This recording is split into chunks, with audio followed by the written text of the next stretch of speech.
يا بني إسرائيل اذكروا نعمتي التي أنعمت عليكم وأني فضلتكم على العالمين.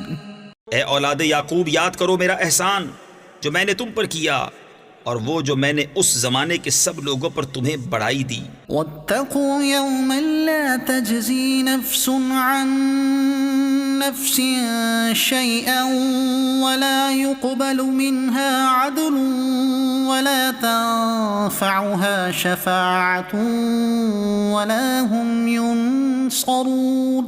اور ڈرو اس دن سے کہ کوئی جان دوسرے کا بدلہ نہ ہوگی، اور نہ اس کو کچھ لے کر چھوڑیں، اور نہ کافر کو کوئی سفارش نفع دے اور نہ ان کی مدد ہو. وَإِذِ ابْتَلَى إِبْرَاهِيمَ رَبُّهُ بِكَلِمَاتٍ فَأَتَمَّهُنَّ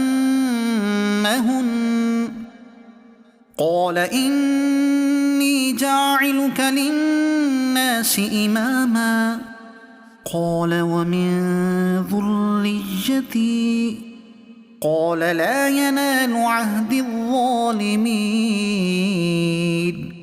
اور جب ابراہیم کو اس کے رب نے کچھ باتوں سے آزمایا تو اس نے وہ پوری کر دکھائیں. فرمایا میں تمہیں لوگوں کا پیشوا بنانے والا ہوں. عرض کی اور میری اولاد سے؟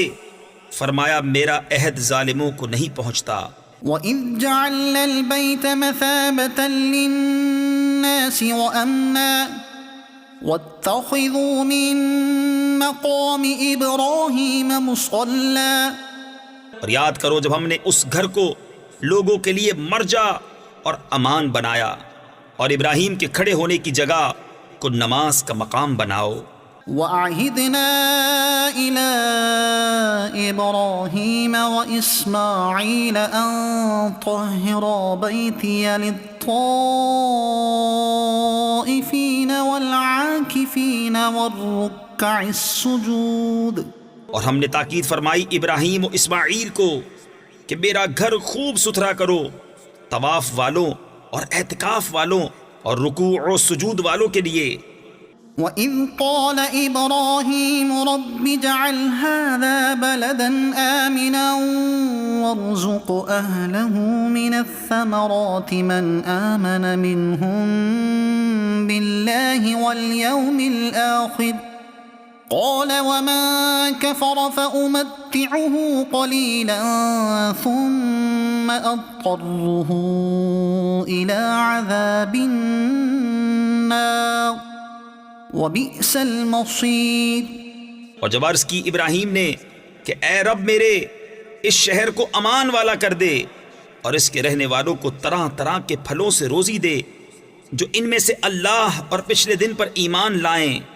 فرمایا اور جو کافر ہوا تھوڑا برتنے کو اسے بھی دوں گا، پھر اسے عذاب دوزخ کی طرف مجبور کروں گا، اور وہ بہت بری جگہ ہے پلٹنے کی. وَإِذْ يَرْفَعُ إِبْرَاهِيمُ الْقَوَاعِدَ مِنَ الْبَيْتِ وَإِسْمَاعِيلُ رَبَّنَا تَقَبَّلْ مِنَّا إِنَّكَ أَنتَ السَّمِيعُ الْعَلِيمُ رَبَّنَا وَاجْعَلْنَا مُسْلِمَيْنِ لَكَ وَمِن ذُرِّيَّتِنَا أُمَّةً مُّسْلِمَةً لَكَ وَأَرِنَا مَنَاسِكَنَا وَتُبْ عَلَيْنَا إِنَّكَ أَنتَ التَّوَّابُ الرَّحِيمُ. اور جب اٹھاتا تھا ابراہیم اس گھر کی نیویں یعنی بنیادیں، اور اسماعیل یہ کہتے ہوئے کہ اے رب ہمارے ہم سے قبول فرما، بے شک تو ہی تو سنتا جانتا. اے رب ہمارے اور کر ہمیں تیرے حضور گردن رکھنے والے، اور ہماری اولاد میں سے ایک امت تیری فرما بردار، اور ہمیں ہماری عبادت کے قاعدے بتا، اور ہم پر اپنی رحمت کے ساتھ رجوع فرما، بے شک تو ہی ہے بہت توبہ قبول کرنے والا مہربان. ربنا وابعث فيهم رسولا منهم يتلو عليهم آياتك ويعلمهم الكتاب والحكمة ويزكيهم إنك إنك أنت العزيز الحكيم. اے رب ہمارے، اور بھیج ان میں ایک رسول انہی میں سے کہ ان پر تیری آیتیں تلاوت فرمائے اور انہیں تیری کتاب اور پختہ علم سکھائے اور انہیں خوب ستھرا فرما دے، بے شک تو ہی غالب، حکمت والا